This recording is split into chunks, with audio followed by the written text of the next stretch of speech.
भाइयों, बुजुर्गों, नौजवानों और अजीज़ों और मोहतरम ख़वातीन, कोरोना एक वबाई मर्ज़ है और पूरी दुनिया इसको तस्लीम कर चुकी है।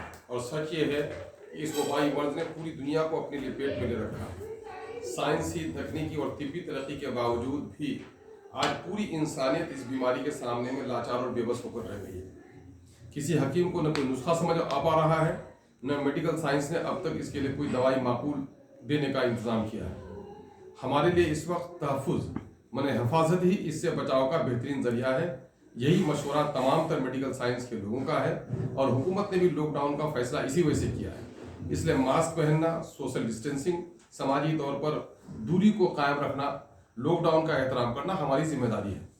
लेकिन कई जगह से ये खबरें आ रही हैं कि लोग बेजा तौर पर मजहबी जुनून की बात कहकर इसको नज़रअंदाज कर रहे हैं। हालांकि रसूलुल्लाह ने भी वबाई मर्ज के ताल्लुक से तहफ़्फ़ुज़ करने का हुक्म दिया है। हमें इसकी पाबंदी करनी चाहिए और मुझे अंदेशा है कि शहरों में जिस वक्त दिल्ली, बम्बई जैसे बड़े शहरों में जो लाचारी और बेबसी है, ऑक्सीजन नहीं मिल पा रहा है, हॉस्पिटल में जगह नहीं है, कब्रिस्तानों में और अस्पतालों में जगह नहीं मिल पा रही है। खुदा न करे कि सीमांचल इसकी लपेट में आए। अगर खुदा न खासा सीमांचल में इसका हमला हुआ तो यहाँ तो मेडिकल का कोई मुनासिब इंतजाम भी नहीं है, मेरा क्या हाथ होगा। इसलिए हम सबको ज़्यादा हिफाजत करने की ज़रूरत है। और जहाँ तक इस कानून को नाफिज करने का मामला है, इन उसूल व ज़वाबित को नाफिज करने का मामला है, पुलिस के लोगों की जिम्मेदारी है, एडमिनिस्ट्रेशन के लोगों की जिम्मेदारी है। लेकिन इसका मतलब हरगिज़ नहीं है कि कानून को जिनकी भलाई के लिए नाफिज कर रहे हैं उन पर आप डंडे चलाएं। देहाती इलाका है, अनपढ़ इलाका है, बेरोजगार का इलाका है, खेतीबाड़ी का इलाका है, अगर ज़रूरी सामान के लिए कोई शख्स कहीं जा रहा है तो पुलिस ऐसे वक्त पर डंडे चला रही है, ये मुनासिब अमल नहीं है।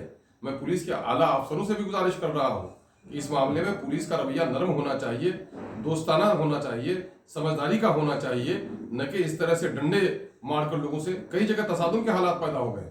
मैं समाजी सरोकार से ताल्लुक़ रखने वाले लोगों से भी गुजारिश करूँगा कि पुलिस की और एडमिनिस्ट्रेशन की मदद करें और कहीं भी टकराव का माहौल न बनाने का काम करें। सीमांचल के भाइयों के लिए मैं हमारे सदर मोहतरम जनाब बैरिस्टर सूद नवीसी साहब ने हमारी इस बेबसी और लाचारी को देखकर यह हमारे मदद के लिए फैसला किया है। अल्लाह करे वो मदद भी हमारे सामने में आए तो शायद हमारे कुछ लोगों को राहत मिलेगी।